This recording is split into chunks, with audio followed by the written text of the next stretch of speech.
పేపర్లలో కావచ్చు, వివిధ దాంట్లో కథనాలు రావడం జరిగింది, నోటీస్ ఇచ్చినారని. దీని మీద గవర్నమెంట్ ఇది అప్పటి నుంచి మా ఆఫీసర్లందరూ కూడా రోజు దీని మీదే కష్టపడి పనిచేస్తున్నారు. ఏ విధంగా ఎంబ్రాస్ చేయాలి, ఏ విధంగా ఇబ్బంది పెట్టాలా అనే దాని మీద, రాజకీయ ఒత్తిళ్ల మీద. నాకు తెలిసి మా కలెక్టర్ చేతన్ గారైతే హానెస్ట్ ఆఫీసర్, ఎందుకంటే మాకు జేసీగా చేస్తున్నప్పుడు కూడా నేను చూసినాను కాబట్టి.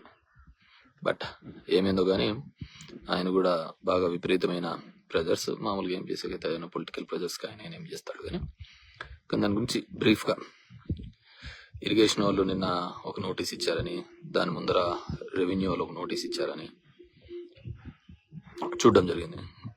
కానీ దానికి ఏమంటే 908, 909, 904, 905 ఈ ల్యాండ్స్లలో మా భూములు ఉన్నాయనేది, మా బ్రదర్ వాళ్ళ పేరు మీద భూములు ఉన్నాయనేది ఎస్ డెఫినెట్గా ఉన్నాయి.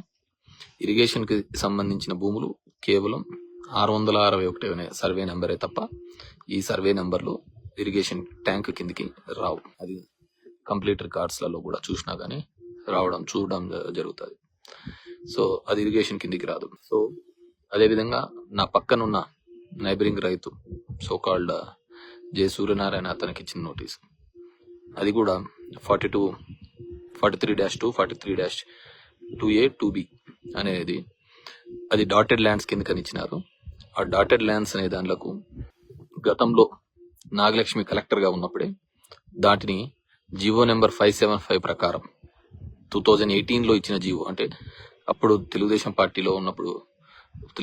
ఉన్నప్పుడు ఇచ్చిన జీవో ప్రకారమే వాటిని రెగ్యులరైజ్ చేయడం జరిగింది. అది జే సూర్యనారాయణకు సంబంధించిన భూమికి సంబంధించి. అది వాళ్ళ రెవెన్యూ రికార్డ్స్లలో కూడా అదే ఉంది. మాకు ఇచ్చిన నోటీస్కి అదే విధంగా రిప్లై కూడా ఇవ్వడం జరిగింది. Coming to the second point, నాకు ఇరిగేషన్ ఇచ్చిన నోటీస్ కంప్లీట్ అసందర్భము కాబట్టి దాన్ని నేను ఇప్పటికే హైకోర్టులో నిన్ననే ఛాలెంజ్ చేయడం జరిగింది.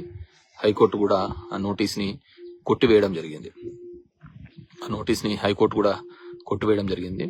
అదేవిధంగా అంతకుముందు కూడా నేను ఇలాంటివన్నీ వీళ్ళు అత్యుత్సాహం చూపిస్తున్నారు, ఆఫీసర్లకు రాజకీయంగా ఎక్కువగా ఒత్తిడి ఉందనే కారణంగా చూపిస్తున్నారనే ఉద్దేశంతో దానికి నేను ఆల్రెడీ హైకోర్టుకి అప్రోచ్ కావడం జరిగింది. సో ఆల్రెడీ డబ్ల్యూపీ నెంబర్ 24921 దాని ప్రకారం నేను ఆల్రెడీ హైకోర్టుని అప్రోచ్ కావడం జరిగింది. దాంట్లో అందరినీ కూడా పార్టీ చేసి వాళ్ళను చట్ట ప్రకారమే చేయండి, మీరు ఇష్టానుసారం చేయడానికి వీల్లేదు అని చెప్పేసి ఆర్డర్ ఇవ్వడం జరిగింది. అది ఇప్పటికి 20 రోజులైంది. అయినా కానీ వాటిని ఉల్లంఘిస్తూ నిన్న ఇరిగేషన్ వాళ్ళు కూడా ఆర్డర్ ఇవ్వడం జరిగింది. వాటి మీద కూడా డబ్ల్యూపీ నెంబర్ 25467 2024 మళ్ళీ కూడా ఇరిగేషన్ వాళ్ళు ఇచ్చిన దాని ప్రకారం ఈ డబ్ల్యూపీ నెంబర్ ప్రకారము కొట్టివేయడం కూడా జరిగింది. దాన్ని సెటిసైడ్ చేయడం జరిగింది. అదే కాకుండా దీనికి సంబంధించి అదే విధంగా సివిల్ కోర్టులో కూడా, ఎందుకంటే అధికారుల మీద ఒత్తిడి ఎక్కువగా ఉందనే ఉద్దేశంతో సివిల్ కోర్టులో కూడా టైటిల్కి వేయడం జరిగింది. నాకు ఇవన్నీ ఉన్నాయి, మీది ఏదైనా ఉంది అంటే వచ్చి అక్కడ చూపించండి అని చెప్పేసి అడ్వకేట్ కమిషన్ని కోరడం జరిగింది. అడ్వకేట్ కమిషన్ ఇది నథింగ్ బట్ ఒక జడ్జి వచ్చి అది చూసినట్టే, అంటే అడ్వకేట్ వచ్చి చూసినట్టే కాబట్టి అడ్వకేట్ కమిషన్ కూడా వేయడం జరిగింది. ఇవన్నీ కూడా కోర్టు పరిధిలో ఉన్నా కానీ ఇవన్నీ కూడా వీళ్ళు చేయడం జరుగుతుంది కాబట్టి ఖచ్చితంగా వీళ్ళందరి మీద కూడా నేను కంటెంప్ట్ మూవ్ చేస్తున్నాను. ఎందుకంటే డబ్ల్యూపీ 24921 ప్రకారం కోర్టు ఆర్డర్ ఉన్నప్పటికీ కూడా ఉల్లంఘించినారు కాబట్టి వీళ్ళందరి మీద కూడా కంటెంప్ట్ చేయడం జరుగుతుంది. సో దీని గురించి ఈ పేపర్స్, డాక్యుమెంట్స్ వీటన్నిటివి నా దగ్గర ఇప్పుడు లేవు కాబట్టి, ఎందుకంటే నేను ఇక్కడ కార్తీక మాసం కాబట్టి దేవుని దర్శనం కోసం రావడం జరిగింది.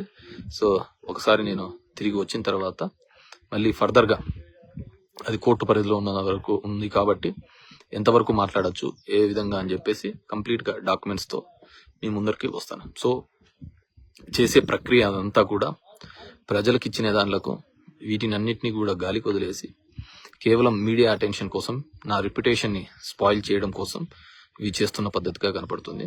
So there is no doubt, ఎవరైతే ఈ క్రమంలో ఇవన్నీ చేస్తున్నారో, ఇలాంటివన్నీ చేస్తున్నారో, ఎక్కడికి పోదు. పగలు ఎలా ఉంటుందో రాత్రి అలాగే ఉంటుంది. డెఫినెట్ గా ద డే విల్ కమ్.